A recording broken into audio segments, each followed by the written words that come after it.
Hi guys, here we have the Genesis G70. Now you might be wondering why we're testing this car considering it made its international debut back in 2017. Well, it is a brand new model for Australia. In fact, it only just landed here about 6 months ago. And it's a brand new car for the premium mid-size sedan segment. So that means it's going up against the likes of the Audi A4, BMW 3 Series and Mercedes-Benz C-Class. You could also argue that it's pitched at the slightly less popular models in this segment, including the Alfa Romeo Giulia, Jaguar XE and the Infiniti Q50. It shares its platform with the Kia Stinger, which as we know has been around for a little bit as well. So that means the same chassis, the same powertrain, the same sort of general makeup as the Kia Stinger. As far as I understand it, Hyundai and Kia develop things together. And then, you know, sometimes the Kia brand gets things first and sometimes the Hyundai brand gets things first. Actually, I should mention at this point that yes, Genesis is a brand owned by Hyundai. So think of it as like Lexus Toyota. Toyota owns Lexus. The Genesis brand is Hyundai's luxury brand. This means some components, yes, are carried over from Hyundai products, but in the same way that could be said about the Lexus or some Lexus vehicles as well. Some little bits and pieces like cruise control stalks or little buttons and things, they can carry over from Toyota products into Lexus products. This is not going to turn into a comparison with the Kia Stinger, but I will point out some differences. The main is the wheelbase is 70 millimeters shorter. So that's the distance between the front wheel and the back wheel there. That's 70 millimeters shorter. And straight away, dynamically, that means it should be more agile. So the closer the wheels together, the more agile the feel is. So it turns in sharper and things like that. With less vehicle, it also means less weight. So this version here we have here is the top of the range Ultimate Sport 3.3T. I should say 3.3TT really, but anyway. This is the top of the range, so it's got all the luxuries such as the big glass roof on the top, heated and cooled leather seats, and everything else that you can possibly get for the G70. I've had a look at the specs, and the top of the range equivalent Kia Stinger GT, so the maximum flagship model that you can get, weighs 1780 kilograms tare, and this weighs 1725 kilograms tare. So that's a weight difference of about 55 kilograms. It's not huge, but it does make a bit of a difference when you're out on the road, particularly in the corners where you're throwing the weight around from left to right. We'll see how it goes in a minute. We'll go for a drive on some winding roads, and I'll also test out the suspension and so on. I just want to quickly go over the design, the exterior design. Although overseas viewers may have seen these for quite a while, this is quite a new thing for Australian roads, so when you see these, they do stand out a bit. But yeah, it was originally designed by Peter Schreier. He's a former Audi designer, perhaps well known for the Audi TT, the original Audi TT. And interestingly, he also was the head of the Kia Stinger design as well. So it's interesting that two very different design philosophies have been applied to pretty much the same sort of foundations. It looks good. I think it looks really nice. Even though it did debut in 2017, I think it looks current. I think it looks contemporary, and with some sporty details. I love the sort of titanium look, chrome finish, titanium chrome, or whatever you want to call that, sort of like a tinted chrome finish for the door handles, all the way around the window sills, and even this little gill on the side of the front guard there. And it's nicely matched with these sort of gunmetal grey, or almost even darker than that, dark grey alloy wheels. There isn't much difference between the 3.3T and the 2-litre version, so you can get a 2-litre 4-cylinder turbo with this car in Australia. But yeah, in terms of the exterior design, there isn't too much difference between the two. As far as I know, it's just the Brembo brakes that are poking through there, so Brembo calipers on the front and back. You've also got staggered wheel sizes or tyre sizes, so 225s on the front and 255s on the back. And they are excellent Michelin Pilot Sport 4 tyres. They're really grippy. The Kia Stinger in Australia only recently adopted these tyres, having originally launched with Continental tyres. So these are, in my opinion, much more grippy than the Continentals. And that brings me to a kind of, it's not an issue, but it could be an issue. So is this a performance model, or is it just a top of the range model that just happens to be powered by a twin turbo V6 engine? I'll leave it in your hands to make that call, but it kind of does matter when you're driving the car and what you want out of the car. So if you want it as a luxury car, it might suit you in different ways. If you want it as a performance car, it might suit you in different ways as well. But we'll go out onto the road and I'll go more into that. So the engine is a 3.3 twin turbo V6 petrol engine. GDI stands for gasoline direct injection. It's an identical engine found in the Kia Stinger. In fact, I think even these strut braces are carried over from the Kia Stinger as well. They've got the same sort of setup. But yeah, 272 kilowatts and 510 Newton meters, which is quite strong. Like, even if you compare it to the latest BMW M340i, that's got 275 or 285 kilowatts, but it only has 500 Newton meters. So 510 Newton meters is pretty strong. It's pretty torquey engine. Matched up to that is an 8-speed automatic transmission. It is a Kia or Hyundai Kia transmission. It's not a ZF transmission like many of the rivals adopt. I'll go into the transmission when we're going out for a drive, but in my opinion, it's probably not the best choice in terms of performance driving. So again, it depends how you want to approach this car. Is it a performance car or just a very powerful luxury car? But anyway, we'll go into that when we go out into the road. As per usual, Hyundai Kia products, the G70 has been re-engineered for Australia, or partly re-engineered for Australia, so the suspension and steering has been tuned on Australian roads for our conditions. And I'm not sure if this is correct in saying this, but to me it looks like it does have more wheel travel. The suspension has more travel, because that gap is pretty big. I've seen photos of the International G70 when it first came out, and it just seemed to sit a bit lower, whereas the Australian models, I've noticed, they sit quite high.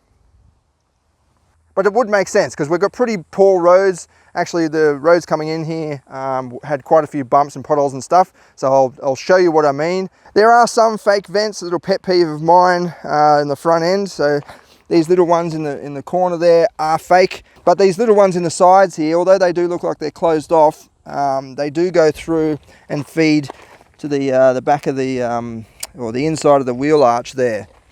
So that helps push the air past the wheel, improving aerodynamic efficiency. And then in the middle, you've got an intercooler, or what looks like an intercooler, just a little bar type intercooler there. But there are many other coolers behind as well. If you look really closely or really deeply into the back there, you've got an oil cooler and then a radiator. And then if you're wondering what this piece is, it's for the adaptive cruise control and autonomous emergency braking.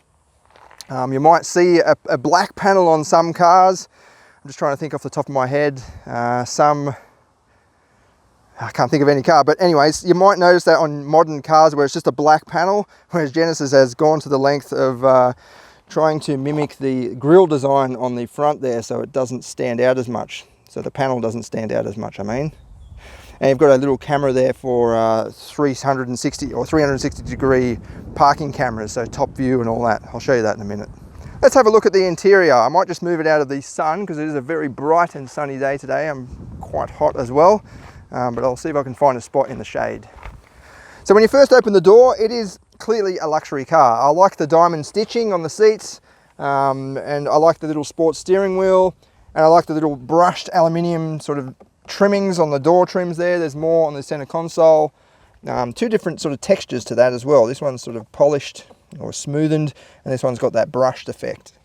In my opinion, the trim finish and quality is pretty much on par with what you're paying for. So there is a fair bit of plastic on the lower half of the interior. So pretty much at the sort of, what do you call that? The waist point of the interior, waistline. It's all plastic. And at the halfway point of the dashboard, you've got sort of a soft touch. I'm not going to say it's leather. I don't think it's leather, but it sort of very much feels like leather. And then as well on the very top with some contrast red stitching. More of that red stitching extends to the seats and the steering wheel. And the back seat has been trimmed to match the front. It's quite nice. It's got that luxurious feel. It's not just a run-of-the-mill conventional sedan. It's definitely luxury focused. And then you've got a flip down armrest with some cup holders, only the single USB port in the back there, and then very minor sort of climate adjustment on and off, and then change the directions of the vents, and that's it.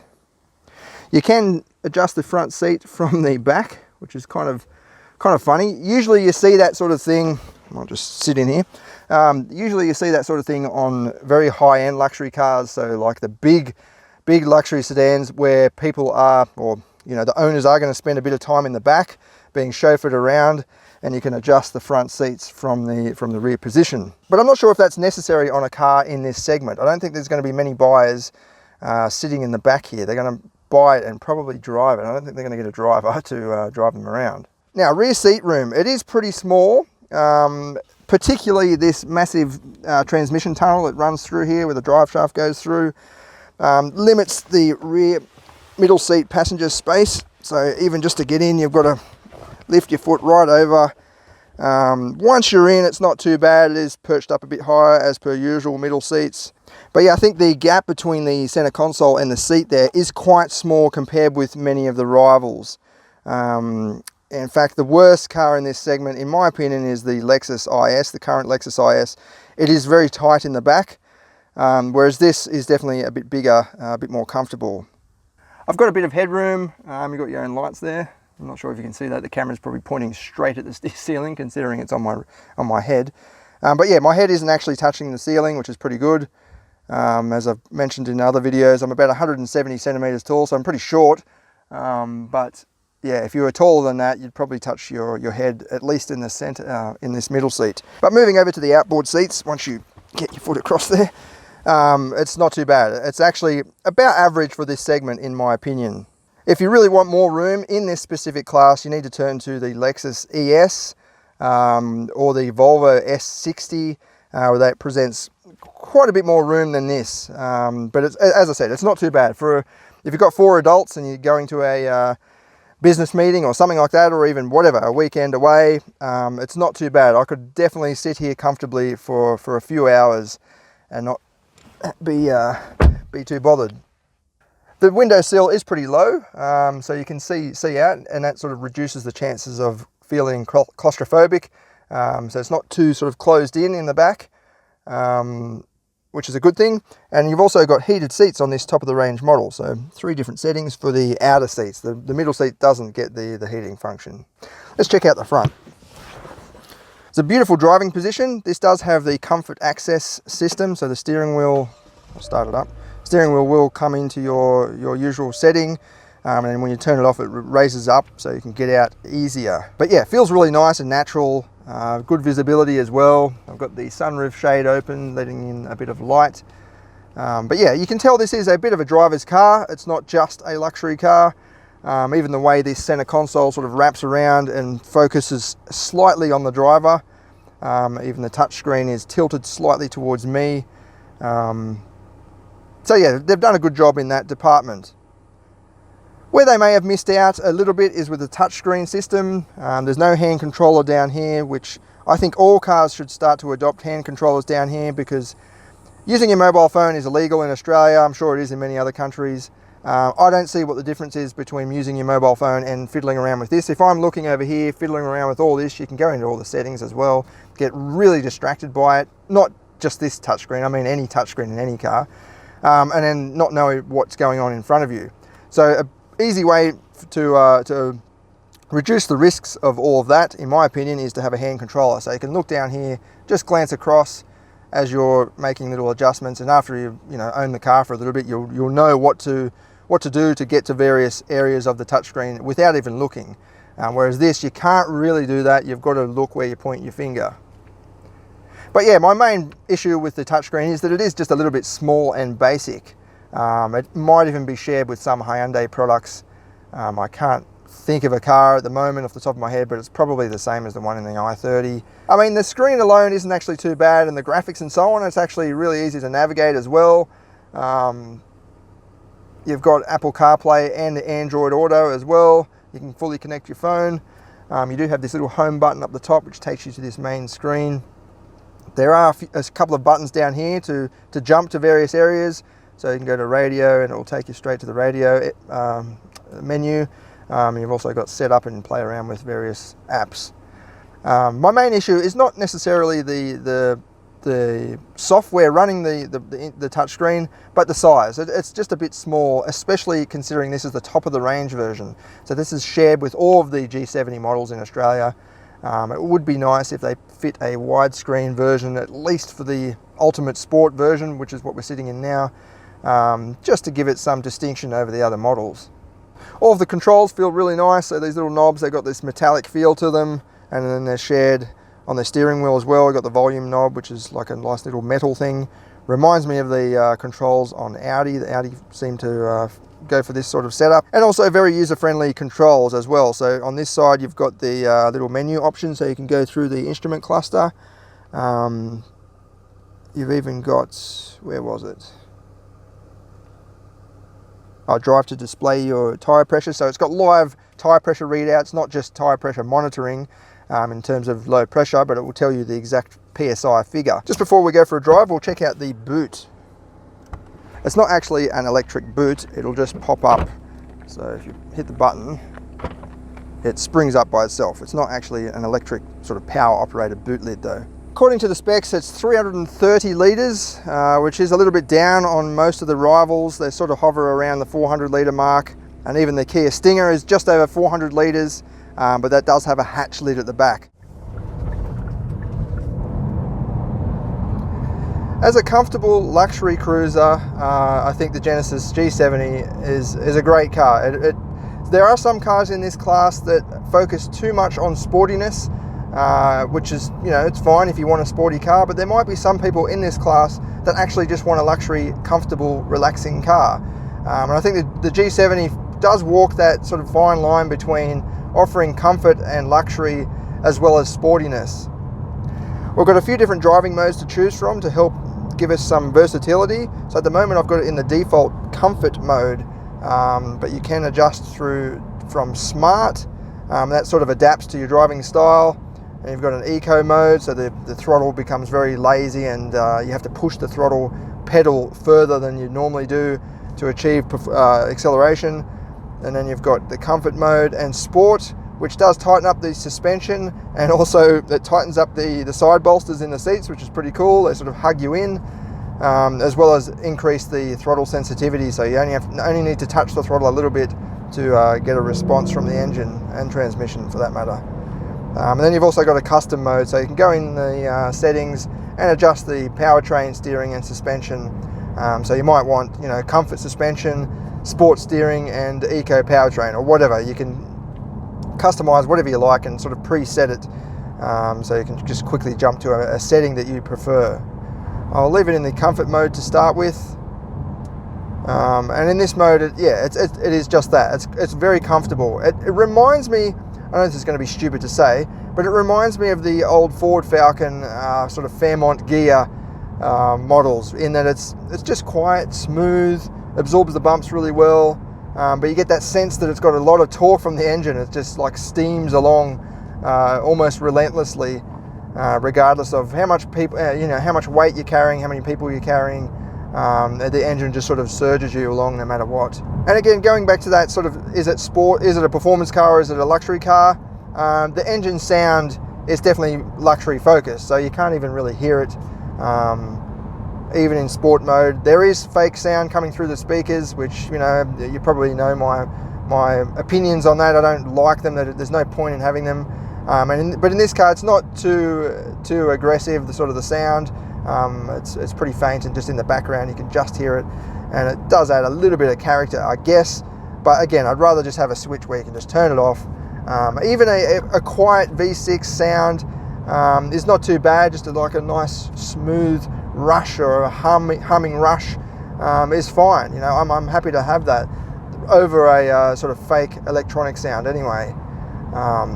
It actually increases the sense of speed in this car too, because it is so quiet. Then you put your foot down. I'll just slow down a bit, make sure there's no cars behind me. Going about 70 kilometers an hour, floor it.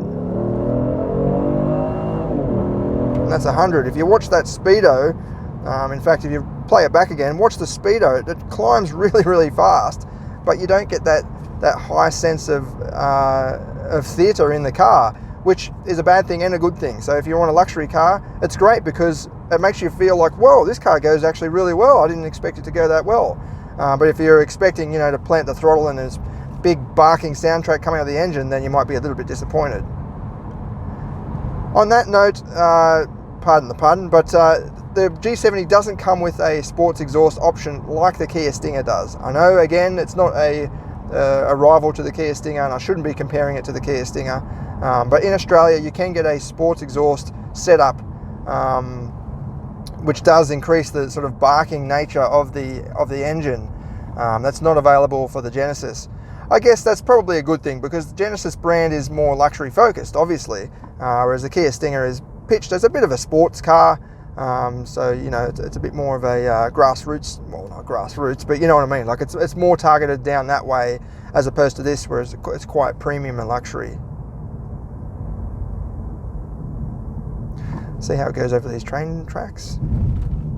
Smoothly goes over bumps and things. It absorbs bumps really well, road imperfections and potholes and so on. It doesn't crash or bang around, and it's very quiet in the cabin too. No rattles, no creaks or anything like that. The only thing I do notice is sometimes that seatbelt bangs against the B pillar there, and it's kind of strange. All cars that or almost all cars that I've tested, that B pillar is plastic. I know the companies, you know, car makers want to hide, save costs where they can, and that's probably a good spot to hide some plastic. The only car I've come across recently is a Volvo S60, which had material all the way down to the bottom. Also Porsche Macan has material all the way down to the bottom, and that, I don't know, it's not anything, it's not a big deal, but it would stop the seatbelts banging against the plastic there and making a noise. It happens very rarely. I've got the seatbelt nice and tensioned up, so it shouldn't do that while we're driving. Other than that though, it is very quiet. You've got this sort of Alcantara style trimming all the way over the roof, the ceiling, to give you that sort of luxury ambience. And yeah, again, all the transmission and the powertrain is very quiet, and it just smoothly wafts along. So as a luxury car, I think this is really nice. I'd give it a sort of rating out of an 8 or even 9 out of 10. It's quiet, it's smooth, surprisingly powerful, so you can overtake really easily. It's got all the luxury touches, the diamond stitching and so on. The only downsides are some of the materials on the lower sections of the cabin. As I mentioned, the touchscreen is a little bit out of date in terms of its size, but the functionality and everything is quite good. And then the rear seat space is about average, except for that middle seat, and then the boot space is a little bit below average. So now let's check out how it goes as a performance or a sports sedan.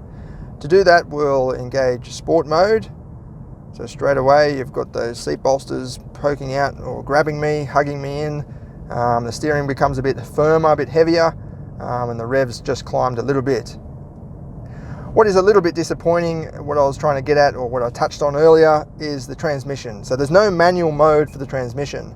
If you put it down, it does move down, but there's no manual mode or anything like that. You can't flip it across or anything like that. There are paddle shifters though, so as soon as you click the paddle shifters, it will go into a sort of manual mode, but if you leave it for a while, I've noticed it will start changing gears by itself. Downshifts aren't all that aggressive in terms of the blipping of the throttle. It would be nicer if it was a little bit more aggressive, if you're looking at this as a sports sedan anyway.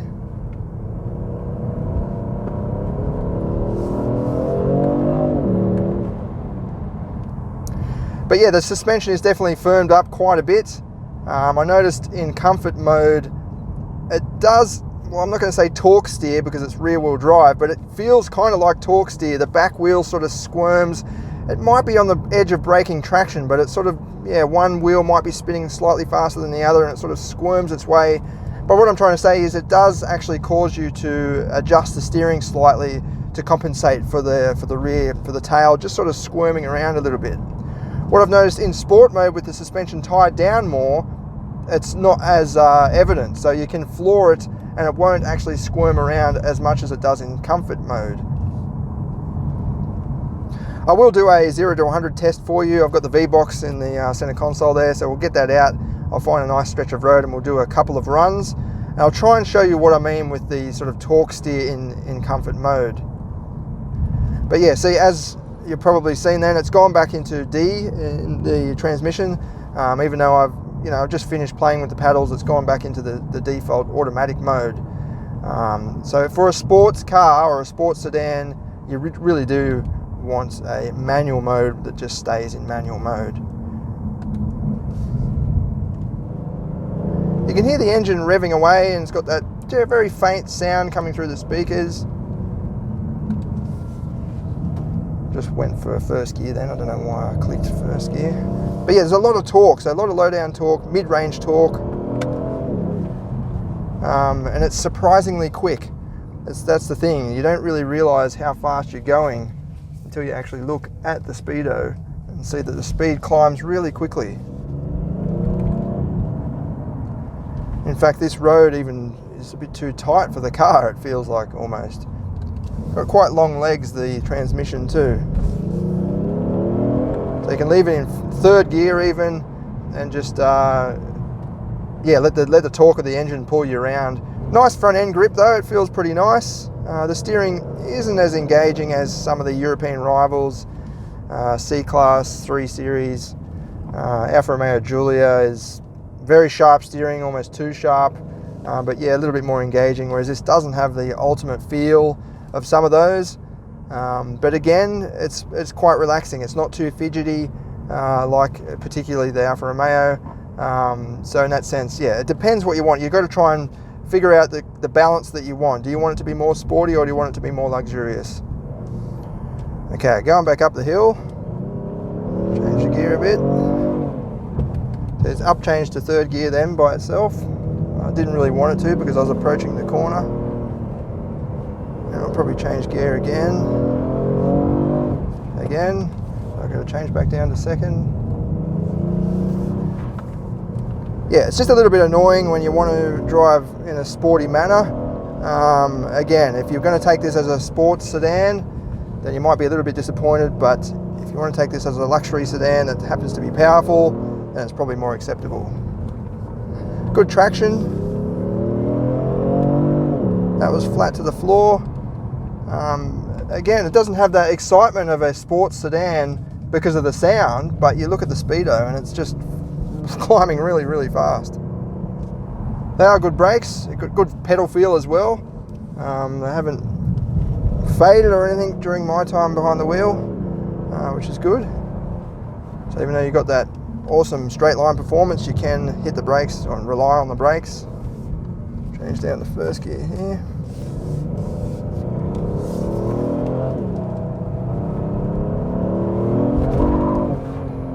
Does spin a little bit. I think disengaging the stability control has helped. It might be a case where the stability control is intervening too early and actually causing, braking the right wheel, braking the left wheel just very momentarily, and actually causing that torque steer feel.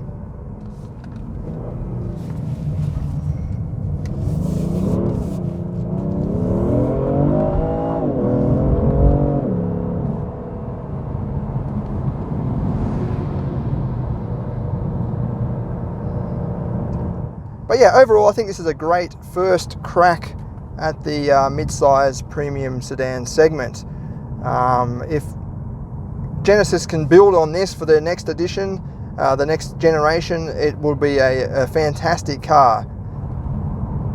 Just before we finish off, I will do a 0 to 100 run for you. There's a little bit of a straight road down here that I know of, and we can test it out and show you the real world 0 to 100 time.